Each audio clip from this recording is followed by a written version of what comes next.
Hi there and welcome to Squad 2. I'm Ken. I will take you through the product review of the Winter Offensive Bonus Pack 3, a product from Multiman Publishing 2012. As every year, MMP will produce a scenario pack for their Winter Offensive tournament in Maryland, and this is the one from 2012. First thing we notice is a very nice painting for the front cover.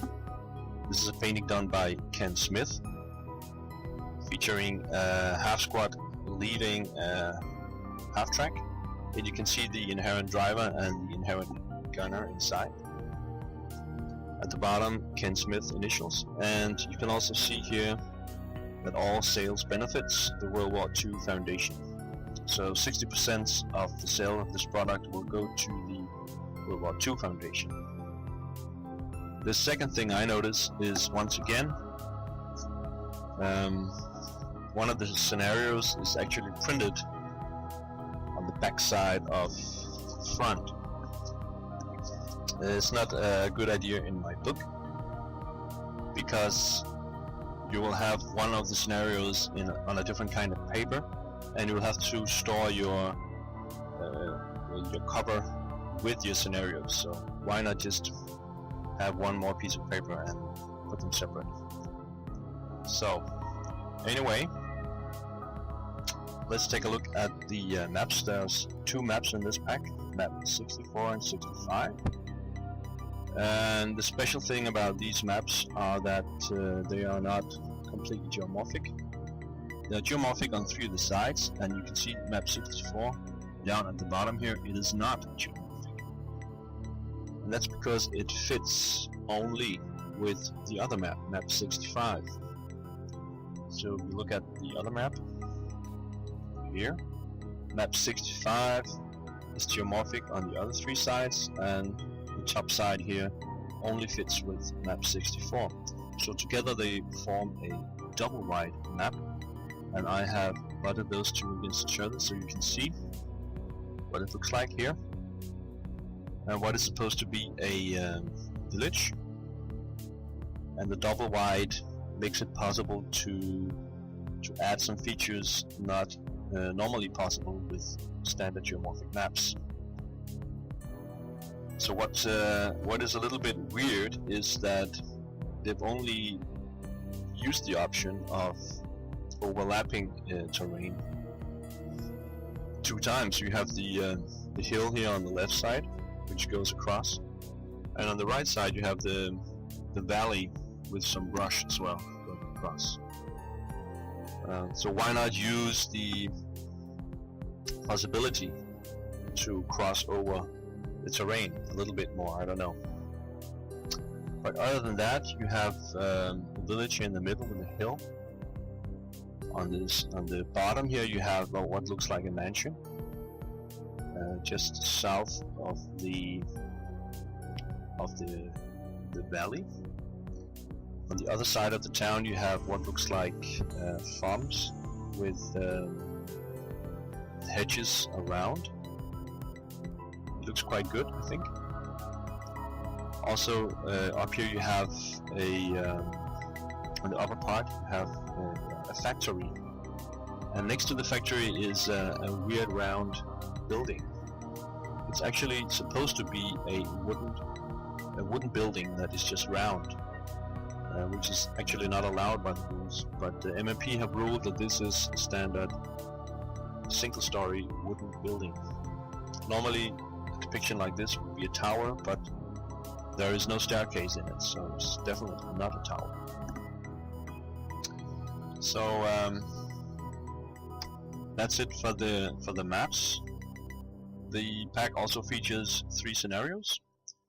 The first one being W06, the heat is on. This is a East Front scenario from January 1942. It is around Leningrad. It is a Russian attempt to liberate Leningrad in January 42. We use boards 57 and 65, so one of the two new boards is in use here. 6.5 turns. The Russians are attacking with a couple of KV-1s, an M39 and an M41, one T-34, M40, and a couple of BT-7 tanks.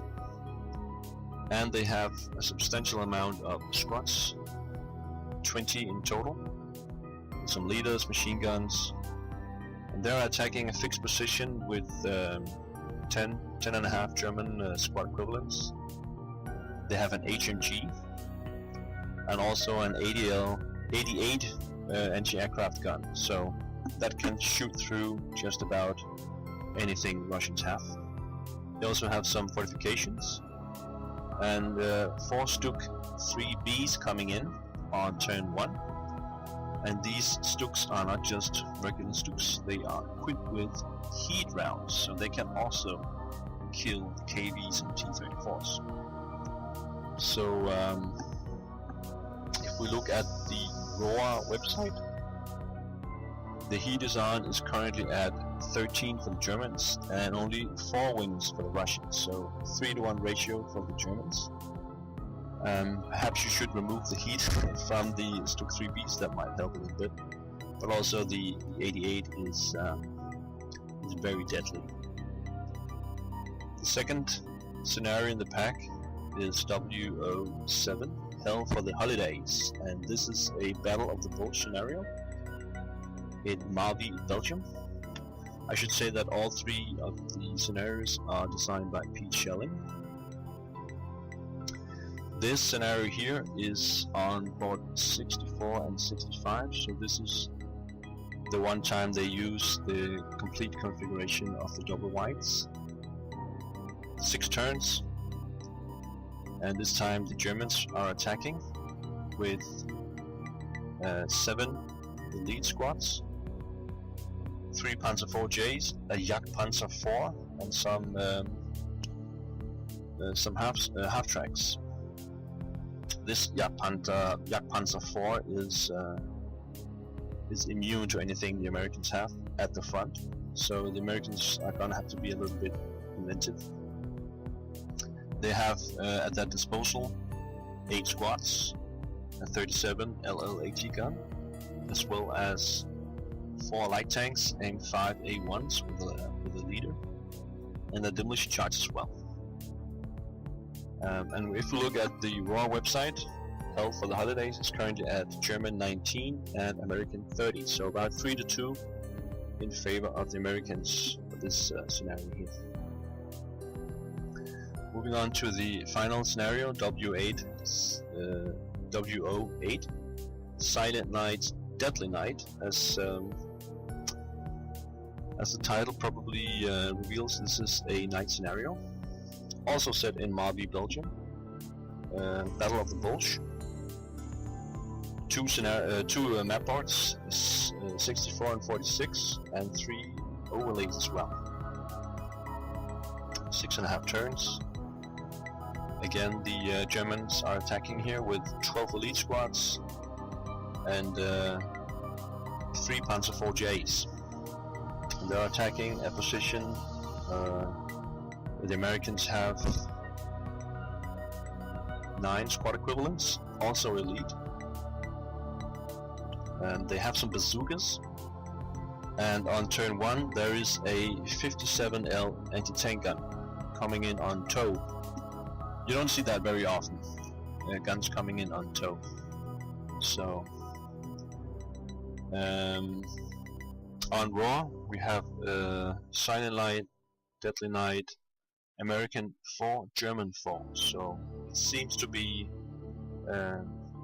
balanced, although it hasn't received that many playings yet. And so if you're interested in this product, you can go to the MMP website.